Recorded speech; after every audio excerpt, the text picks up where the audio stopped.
অনেক চেষ্টা করেও নিখিলের 3:30-এর আগে অফিস থেকে বেরোতেই পারল না।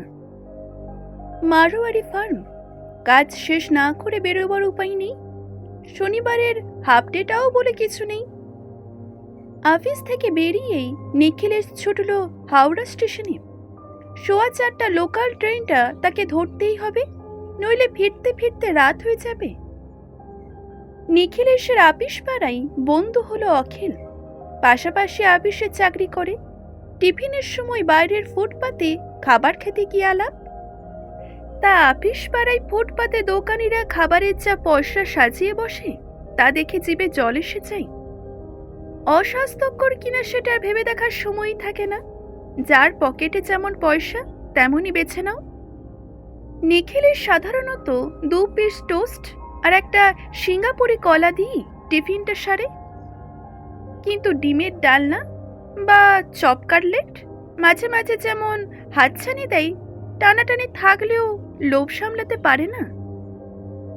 আর এসব খাবার খেতে গিয়েই অখিলের সঙ্গে আলাপ। নিখিলেশ লক্ষ্য করেছিল এই ভদ্রলোকটি প্রায় সব দিনই ওইসব দামি দামি খাবার খান। জামা কাপড় দেখেও বোঝা যায় ভালোই চাকরি করেন, ওরই সমবয়সী। আলাপ হবার পরই অখিল জোর করে ওকে চপ কাটলেট খাইয়েছিল। নিখিলেশের কোনো আপত্তি শুনিনি। অখিল একটা ভালো সওদা করে অফিসে চাকরি করে। গ্রামে বাড়ি জমি সবই আছে। এখান থেকে ডেলি প্যাসেঞ্জারি করে। নিখিলেশ মেশে থাকে শুনে সে বলেছিল, তবে তো আপনার খাওয়া দাওয়ার বড় কষ্ট, গিন্নির হাতের রান্না কপালে জোটে না। নিখিলেশ তখন হেসে জবাব দিয়েছিল, সেসব বালাইও নেই। মেদিনীপুরে মাথা গোছবার একটা চালা আছে, আছে বিধবা মা, আর এক অবিবাহিতা বোন, আর বেকার এক ভাই। এসব ভালো ভালো খাবার ওর কাছে যে বিলাসিতা, সে কথাও গোপন করেনি। অখিল তখন ওর বাড়ির এমন অবস্থা জানার পরে মনে মনে ভারী দুঃখ পেয়েছিল। তাই মাঝে মাঝে বাড়ি থেকে ভালো কিছু রান্না হলে আপিসে নিয়ে আসতো। নিখিলেশকে বলতো ওর বউ পাঠিয়েছে, দুজনের জন্যই। নিখিলেশের আত্মসম্মানে যাতে ঘা না লাগে, তাই এই ব্যবস্থা করেছিল অখিল। আসলে নতুন বন্ধুটিকে খুব ভালো লেগেছিল ওর। নিখিলেশ যে ব্যাপারটা বুঝতো না তা নয়, কিন্তু প্রতিবাদ করতে গেলে যদি বন্ধু বিচ্ছেদ হয়, কাজে এসে চুপ করেই থাকতো। তাছাড়া বছরের পর বছর মেশে থেকে মোচার ঘন্ট, ধোকার ডালনা, এসবের স্বাদ তো ভুলেই যেতে বসেছিল। ওদের বন্ধুত্বটা কিন্তু বেশি দিনের নয়, 1 বছরের কি 1.5 বছরের। এরই মধ্যে কয়েকবারই অখিল তার বন্ধুকে দেশের বাড়ি নিয়ে যেতে চেয়েছিল, কিন্তু নিখিলেশ সময় করে উঠতে পারেনি। বেকার ভাইকে গত মাসে একটা মুদির দোকান করে দিয়েছে, তাই নিয়ে কিছুদিন ব্যস্ত। অখিল দিন কয়েক হলো আপিসে আসছিল না। নিশ্চয়ই ওর কোনো অসুখ বিসুখ করেছে। নিখিলেশ ভাবছিল একবার গিয়ে দেখে আসবে কিনা। আর সে সময়ই অখিলের চিঠি এলো, ওর ম্যালেরিয়া হয়েছে, খুব কাহিল হয়ে পড়েছে। যদি সম্ভব হয় নিখিলেশ একবার যেন তাকে দেখে আসে। তাই এই শনিবার নিখিলেশ চলেছে বন্ধুর বাড়ি।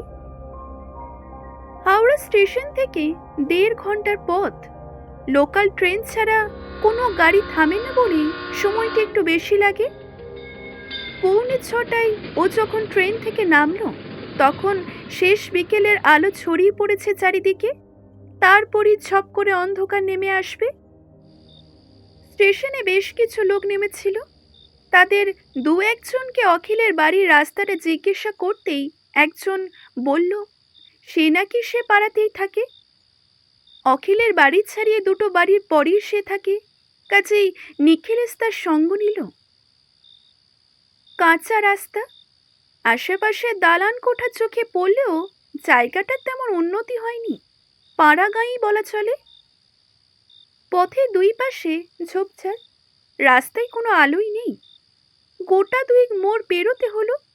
সঙ্গের লোকটি না থাকলে অসুবিধেই হতো। নিখিলেশকে দেখতে পেয়ে অখিল যেন মহা খুশি হলো। বেচারা ম্যালেরিয়ায় ভুগে একদম রোগা হয়ে গেছে, গলা দিয়ে চি চি করে শব্দ বের হচ্ছে, কিন্তু নিখিলেশকে দেখে ওর শরীরে যেন বল ফিরে এলো। বইয়ের সঙ্গে আর 5 বছরের মেয়ে মিনুর সঙ্গে বন্ধুর আলাপ করিয়ে দিল। অখিলের স্ত্রী নিখিলকে রাতটা কাটিয়ে যাওয়ার জন্য অনেক অনুরোধ করলো, কিন্তু নিখিলেশ বলল ওকে রাতে ফিরতেই হবে। সকালবেলা বোনের বিয়ের জন্য পাকা কথা বলতে নাকি ওকে সোনারপুর যেতেই হবে। কাজেই এরপর অখিল আর অখিলের বউ পীড়াপিড়ি করতে পারল না। অল্প সময়ের মধ্যেই অখিলের বউ গরম গরম লুচি, বেগুন ভাজা আর ডিমের ডালনা দিয়ে ওকে পেট পুরে খাইয়ে দিল। অখিলেশের বেরোতে বেরোতে প্রায় রাত 8টা বেজে গেল। অখিলই বলল, নতুন জায়গা সাবধানে যেও, পথ ভুল হলে লোকের কাছে জিজ্ঞাসা করে নিও কেমন। স্টেশন থেকে অখিলের বাড়ি বেশ দূরেই বটে, হাঁটা পথে 8 ঘন্টার কম নয়। বাহিরে ফুটফুটে জোছনা, কলকাতা শহরে জোছনার আসল রূপটা চোখেই পড়ে না। মফস্বলে গ্রামগঞ্জে রূপালী আলোয় যেন বন্যা বয়ে যায়। ধানের ক্ষেতের ওপর, ঝোপঝাড়ের ওপর, বাঁশঝাড়ের ওপর জোছনার আলো যেন গা ছমছম করে এক মায়ার সৃষ্টি করে। নিখিলেশ যেন একটু অন্যমনস্ক হয়ে গিয়েছিল, পেটটা বেজায় ভরে গেছে। হাঁটতে হাঁটতে অখিলের কথাই ভাবছিল নিখিলেশ। বেশ সুখী পরিবার বটে, আর লক্ষ্মীমতী গৃহিণীও পেয়েছে। বেশ কিছুক্ষণ হাঁটার পর ওর হঠাৎই মনে হলো ও বোধহয় ঠিক পথে যাচ্ছে না। এতক্ষণে প্রথম মোড়টা পেরিয়ে আসা উচিত ছিল, কিন্তু এখনো পর্যন্ত সেই মোড়েও পৌঁছলো না কেন? তাছাড়া বাঁ দিকের ওই মস্ত বাঁশঝাড়টা তো আসার সময় চোখেই পড়েনি। না, ওর নিশ্চয়ই পথ ভুল হয়েছে। ঠিক তখনই ও দেখতে পেল বাঁশঝাড়ের পাশ দিয়ে কে যেন আসছে। দূর থেকে মনে হচ্ছে একটা সাদা মূর্তি, কিন্তু কাছে আসতে বোঝা গেল সাদা কাপড় পরে একটি বউ, ঘোমটায় মুখ ঢাকা। এমন লজ্জাবোধের কাছ থেকে কি হদিশ পাওয়া যাবে? তবুও জিজ্ঞাসা করল, আচ্ছা, স্টেশনের পথটা কোন দিকে বলতে পারেন? আমি ভুল পথে চলে এসেছি। বউটি তখন থমকে দাঁড়ালো, তারপর হাতের ইঙ্গিতে বুঝিয়ে দিল তাকে অনুসরণ করতে হবে। তারপর বউটি পিছন ফিরে হাঁটতে লাগলো। যাক, ওকে তাহলে কলম ধাঁধার মধ্যে আর ঘুরে বেড়াতে হচ্ছে না। বাঁশঝাড়ের পাশ দিয়ে বউটির পেছন পেছন একটা প্রান্তরে এসে পড়ল নিখিলেশ। ওর কেমন যেন একটা সন্দেহ হলো, বউটি কোথায় নিয়ে এলো তাকে। এত দূরে প্রান্তর পেরিয়ে স্টেশনের আলোর তো কোনো চিহ্নই দেখা যাচ্ছে না। ইতিমধ্যে কাছে পিঠে কয়েকটা শিয়ালও ডেকে উঠল। গাটা যেন ছমছম করে উঠল নিখিলেশের। কে এই বউটি? এমন জায়গায় তাকে নিয়ে এলো কেন? নিখিলেশ তখন বউটিকে জিজ্ঞাসা করল, আপনি আমাকে কোথায় নিয়ে যাচ্ছেন? এইদিকে তো স্টেশন নয়। এতক্ষণে বউটি ঘুরে দাঁড়ালো। নিখিলেশের মাত্র কয়েক হাত দূরে বউটি দাঁড়িয়ে আছে। তারপরই ঘুমটা খুলে ফেলল বউটি, আর ভীষণ চমকে উঠল নিখিলেশ। আলু থালু কেশ, ভাটার মতো চোখ, মুলোর মতো দাঁত, এ তো মায়াবী নয়, এ যে পেতনি। ভীষণ আতঙ্কে হিম হয়ে গেল সারা শরীর। তারপরে নিখিলেশ দৌড়লো যেই দিকে পারে। কোথায় যাচ্ছে, কোন দিকে যাচ্ছে কিছুই খেয়াল রইল না ওর। শুধু ওর একটাই চিন্তা, যেমন করেই হোক এই প্রেতিনীর কাছ থেকে তাকে দূরে যেতেই হবে। ছুটছে, আর মনে মনে নিখিলেশ মা কালীর জপ করছে। ওর পেছনে ভেসে আসছে সেই প্রেতিনীর খিলখিল হাসি। হঠাৎই এক জায়গায় আলোর চিহ্ন চোখে পড়ল নিখিলেশের।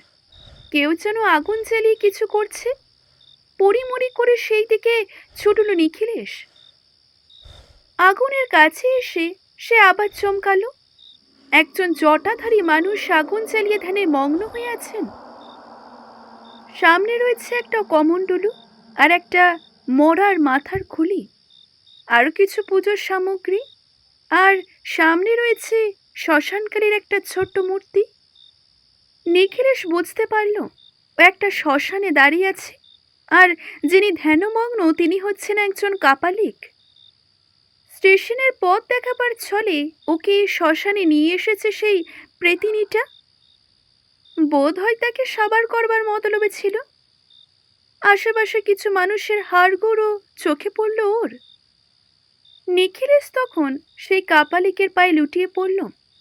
আর মোটেই দাঁড়াবার ক্ষমতা নেই ওর। ধ্যানে বাধা পড়াই ভীষণ বিরক্ত হয়ে তাকালেন কাপালিক। জবা ফুলের মতো তার দুটি চোখ লাল। প্রায় গর্জন করে বলে উঠল, কে তুমি? কি করছো এখানে? নিখিলেশ তখন এক নিঃশ্বাসে তার বিপদের কথা বলল। একটু দূরে দাঁড়িয়ে থাকা সেই শ্বেত বেশনা মূর্তিকে দেখিয়ে বলল, ওই যে ওই যে এখনো দাঁড়িয়ে আছে দেখুন, আমাকে রক্ষা করুন। কাপালিকের কপালে গভীর রেখা পড়ল। তিনি কমণ্ডলু থেকে হাতে জল নিয়ে বিড়বিড় করে কি মন্ত্র পড়লেন। তারপরে সেই মূর্তির দিকে ছিটিয়ে দিয়ে বললেন, দূর হ। চোখে নিমেষে অদৃশ্য হয়ে গেল সেই মায়াবিনী মূর্তি। কাপালিক বললেন, এই রাতটা এখানেই কাটিয়েছেও? ওটা ওই বাঁশঝাড়েই থাকে। নতুন কোনো মানুষ রাত্রিরে ওখানে এসে পড়লে তাকে ভুলিয়ে ভালিয়ে শ্মশানে নিয়ে আসে, আর তারপরে। কাপালিক কথাটা আর শেষ করলেন না, কিন্তু নিখিলের সর্বাঙ্গ কেঁপে উঠল। ও বলল, কে কে ও?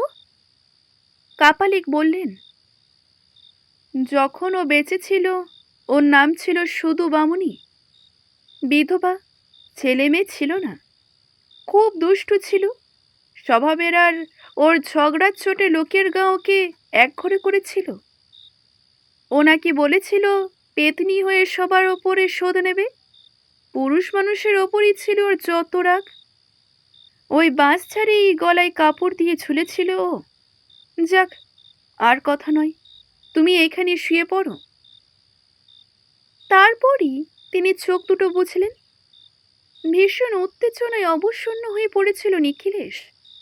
ওই মাটির ওপরেই ও শুয়ে পড়ল, গাঢ় ঘুমে আচ্ছন্ন হয়ে পড়ল।